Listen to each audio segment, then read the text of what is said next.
જરા વિચાર કરો કે જે બાપે કાળા તડકામાં ધમધમતા તડકામાં રિક્ષા ચલાવીને પોતાની દીકરીને ભણાવી ગણાવી હોય અને વિદેશ મોકલી હોય, પણ એ બાપ ઉપર ત્યારે શું વીતે જ્યારે એ દીકરી 7 સમુદ્ર પાર કરી અને પિતાને જ ભૂલી જાય, ફોન પણ ના કરે અને પૂરા 5 વર્ષ પછી અચાનક દીકરીનો ફોન આવે અને એ અવાજમાં ખુશી નથી હોતી, બસ એ ધ્રુજારી અને બીક જે ડર હોય તેવા અવાજમાં દીકરી એટલું જ કહે કે પપ્પા હું ઇન્ડિયા આવું છું પણ મને તમે એરપોર્ટે લેવા નહીં આવતા.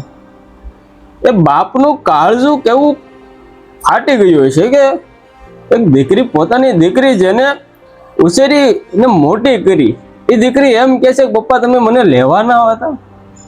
મિત્રો, કોઈ કલ્પના પણ નહીં કરી હોય આ એવી નવસારીની એવી ઘટના છે જે સાંભળીને તમારા આંખમાંથી આંસુ વહી જાય છે. મિત્રો, કહાનીમાં આગળ વધીએ ને એ પહેલા તમે આ ચેનલને સબસ્ક્રાઇબ કરી લેજો અને હા, મારી કહાની તમને કેવી લાગે ને એ કોમેન્ટમાં જરીક અભિપ્રાય મને જરૂર આપજો. કહાનીની શરૂઆત કરીએ હવે તો નવસારી રેલવે સ્ટેશનની બહાર કાળઝાળ ગરમીમાં ખાખી શર્ટ પહેરીને રિક્ષાની સીટ પર બેઠેલા એ કાનજીભાઈનો ચહેરો કડછલીઓથી ભરેલો હતો. ઉંમર 50 વટાવી ગઈ હશે પણ આંખોમાં એક અનોખી ચમક હતી. હવે આ ચમક એમની ગરીબાઈની નહોતી પણ એમની દીકરી આરતીની હતી. આરતી એટલે કાનજીભાઈના કાળજાનો કટકો. કાનજીભાઈના પત્ની જે આરતીની નાની ઉંમરે જ તેને આ દુનિયા છોડીને ચાલી ગયા હતા. ત્યારથી લઈને કાનજીભાઈ એ દીકરીના મા બાપ બંનેની ફરજ બજાવતા. સવારે વહેલા ઉઠીને દીકરી માટે શાક રોટલા નાસ્તો બનાવે અને તેમનું માથું ઓળવીને તેમની માટે આ દિન રાત રિક્ષા હલાવીને મહેનત કરે કે જેથી તેમની દીકરી ભણતરમાં કોઈ કમી ના રહી જાય. મિત્રો, આરતી ભણવામાં બહુ હોશિયાર હતી. કોલેજ પૂરી થઈ એટલે તેને પિતાને કહ્યું કે પપ્પા મારે આગળ ભણવા માટે ન્યુઝીલેન્ડ જવું છે. જો હું ત્યાં ભણીશ ને તો આપણી બધી ગરીબાઈ દૂર થઈ જશે.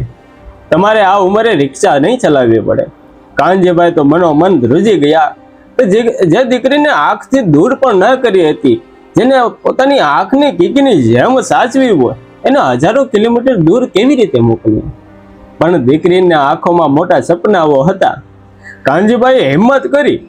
એમની પાસે નાનું એવું ઘર હતું. એ બેંકમાં ગીરવે મૂક્યું, સગા સંબંધીઓ પાસેથી હાથ ફેલાવી અને લાખો રૂપિયાની સ્ટુડન્ટ લોન પણ પાસ કરાવી અને દીકરીને ભણવા ન્યુઝીલેન્ડ મોકલી. એરપોર્ટ પર જ્યારે આરતીની વિદાય થઈ રહી હતી ત્યારે એને કાનજીભાઈને ગળે લાગીને એટલું કીધું રડતા રડતા કે પપ્પા તમારી આ દીકરી તમને ક્યારેય નહીં ભૂલે. જ્યારે મારું ભણતર પૂરું થશે અને હું કંઈક નોકરી લઈશ ત્યારે પહેલી ટિકિટ તમને કરાવીશ અને તમને ન્યુઝીલેન્ડ લઈ જઈશ. કાનજીભાઈ આંસુ લૂછતા લૂછતા દીકરી માથે હાથ મૂક્યો અને કહ્યું બેટા બસ તું ખુશ રહેજે. તારો આ બાપ ગમે તેમ કરીને લોનના હપ્તા પૂરી કરી દેશે. તું બસ ભણવામાં ધ્યાન આપજે.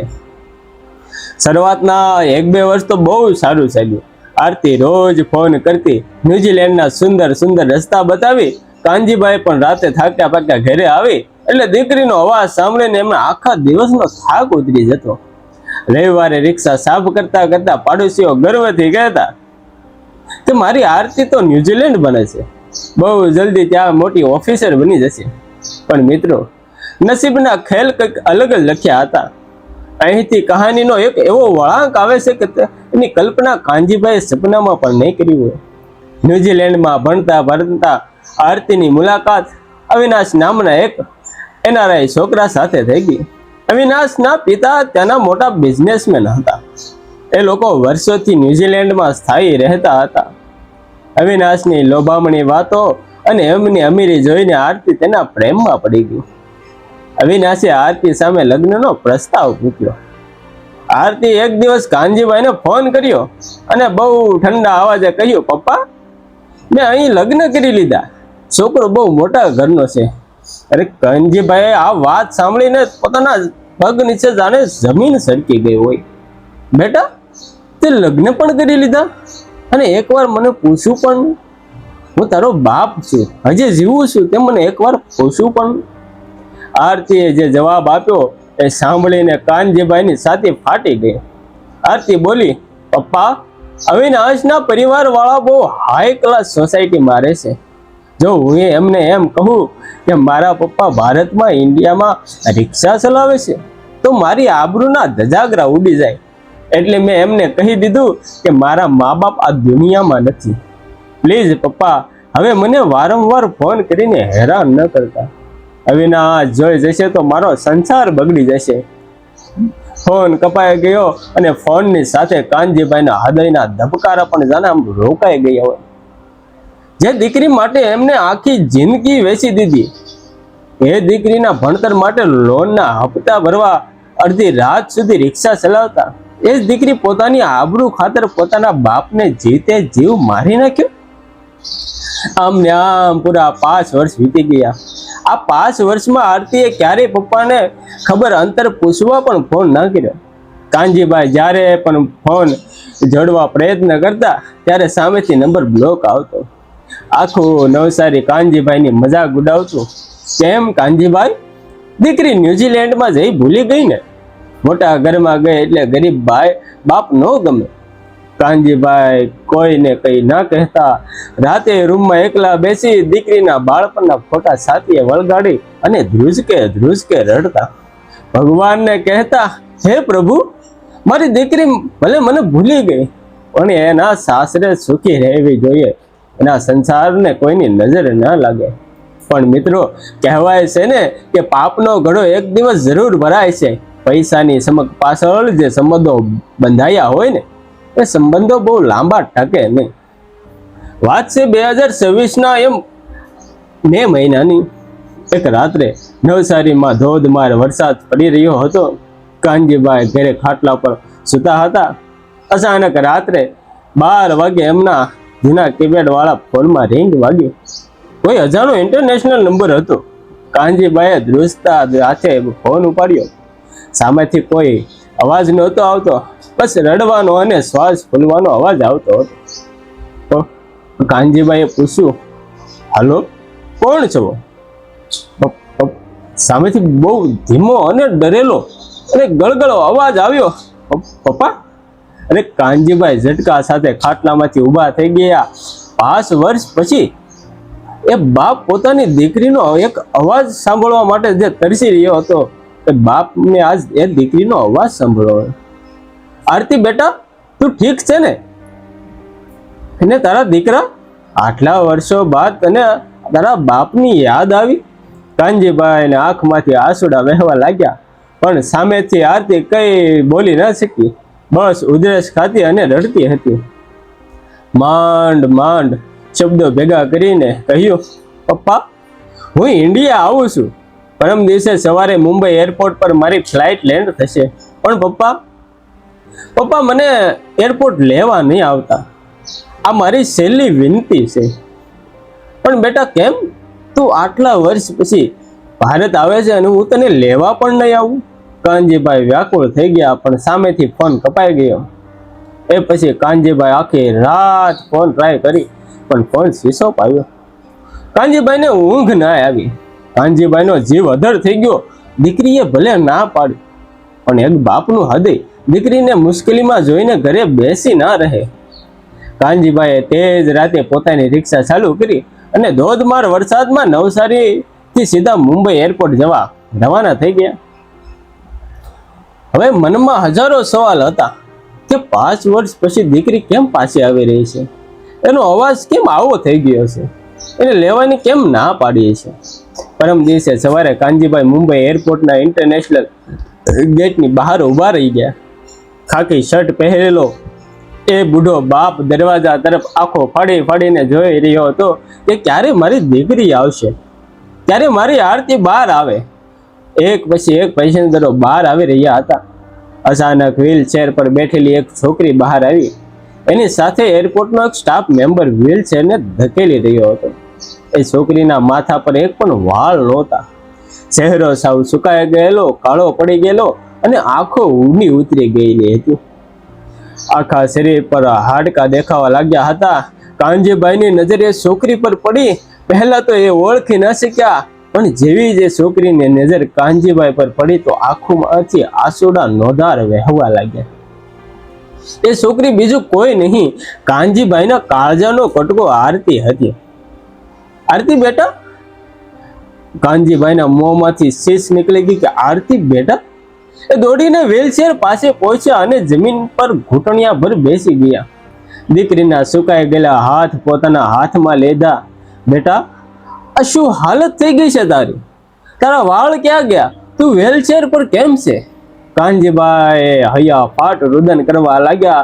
એરપોર્ટ પર ઉભેલા સેંકડો લોકો આ બાપ દીકરીને જોઈને સ્તબ્ધ થઈ ગયા. આરતીએ ધ્રુજતા હાથે પિતાના આંસુ લૂછવાનો પ્રયત્ન કર્યો. રડતા રડતા બોલી, પપ્પા, એટલે જ મેં તમને લેવા આવવાની ના પાડી હતી. હું તમને મારો ચહેરો બતાવવા નહોતી માંગતી. મેં તમારી સાથે એટલો મોટો ગુનો કર્યો હતો કે ભગવાન મને આની સજા આપી રહ્યો છે. મિત્રો, ન્યુઝીલેન્ડની એ અસલી હકીકત બહુ જ ભયાનક હતી. લગ્નના માત્ર 2 જ વર્ષમાં આરતીને ખબર પડી કે અવિનાશ 1 નંબરનો પ્લે બોય હતો. એને આરતી સાથે માત્ર તો ટાઈમ પાસ માટે લગ્ન કર્યા હતા. જ્યારે આરતી ને 3જા વર્ષે બ્લડ કેન્સર હોવાનું સાબિત થયું, ત્યારે એ અમીર સાસરીયાઓએ આરતીની સારવાર કરાવવાની જગ્યાએ તેને ઘરમાંથી કાઢી મૂકી. અવિનાશે એને છૂટાછેડાની નોટિસ આપી દીધી. જે અમીરીના મોહમાં આરતી પોતાના ગરીબ બાપને ભૂલી ગઈ હતી, એ જ અમીર લોકોએ તેને રસ્તા પર લાવીને ઊભી રાખી દીધી હતી. ન્યુઝીલેન્ડની હોસ્પિટલમાં જ્યારે આરતી એને કેમિયોથેરાપીના કારણે બધા જ વાળ ખરી ગયા અને ડોક્ટરે કહી દીધું કે હવે તમારી પાસે ગણતરીના દિવસો બચ્યા છે, ત્યારે આરતીને સમજાયું કે દુનિયામાં બાપનો પ્રેમથી મોટો કોઈ આશરો નથી હોતો. એ પોતાના છેલ્લા શ્વાસ પોતાના પિતાના ખોળામાં લેવા માટે ભારત પાસે આવી હતી. આરતી પિતાના પગમાં પડીને રડવા લાગી. પપ્પા, મને માફ કરી દેજો પપ્પા. મેં પૈસાના મોહમાં આવીને મારા દેવ જેવા બાપને ઠુકરાવી દીધો હતો. મને માફ કરી દો પપ્પા. કાનજીભાઈ દીકરીને સાતીને લગાવીને બે ફામ રડવા લાગ્યા. તેને દીકરીના માથા પર વાલથી હાથ ફેરવ્યો અને બોલ્યા, બેટા, બાપ ક્યારેય પોતાની દીકરીથી રીસાય નહીં, પોતાની દીકરીથી નારાજ ન થાય. તું ચિંતા ના કર, હું મારી રિક્ષા વેચી દઈશ, મારું બધું જ વેચી દઈશ, પણ તને કાંઈ નહીં થવા દો. તારો બાપ હજુ જીવે છે દીકરી. કાનજીભાઈ આરતીને નવસારીના પોતાના નાના એવા ઘરમાં પાછી લઈ આવ્યા. એમને દિવસ રાત જોયા વગર દીકરીની સાકરી કરી. પણ મિત્રો, કુદરતનો નિયમ બહુ જ ક્રૂર છે. આરતીનું શરીર સાથ નહોતું આપી રહ્યું. ભારત આવ્યાના બસ 15 જ દિવસ થયા હતા. ભાઈ, એક દિવસ રાતે આરતીએ પિતાનો હાથ પકડ્યો અને આંખો શાંત હતી. એને પિતાને કહ્યું કે પપ્પા, આ જન્મે હું તમારા લાયક બની ના શકી, તમારી દીકરી બનવાને લાયક ન હતી. પણ જો આવતો જન્મ મળે ને પપ્પા, તો ભગવાન પાસે માંગીશ કે મને ફરીથી તમારી ઘરે દીકરી બનાવીને મોકલે, જેથી હું તમારી સેવા કરી શકું. અને એ જ રાતે આરતીએ કાનજીભાઈના ખોળામાં પોતાનો છેલ્લો શ્વાસ લીધો.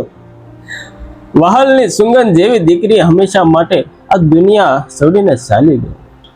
નવસારીના એ નાના એવા ઘરમાં આજે કાનજીભાઈ એકલા બેઠા હતા.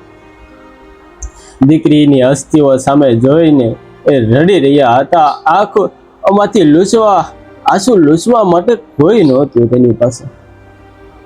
મિત્રો, આ વાર્તા આપણને સમાજની એક એવી મોટી લાલ બત્તી આપે છે કે આપણને સમજાવે છે કે પૈસા, વિદેશની લાઈફસ્ટાઈલ અને ડોલરની સમક્ષ પાછળ આંધળા થઈને ત્યારે મા બાપને ભૂલવા ન જોઈએ. જેને પોતાનું આખું જીવન તમારા સપનાઓ પૂરા કરવા માટે હોમી દીધું હોય. કારણ કે આ દુનિયામાં બધી જ વસ્તુ બીજી વાર તમને મળી શકે, પણ મા બાપનો સાચો પ્રેમ અને તેમનો આશરો તમને બીજી વાર નહીં મળે.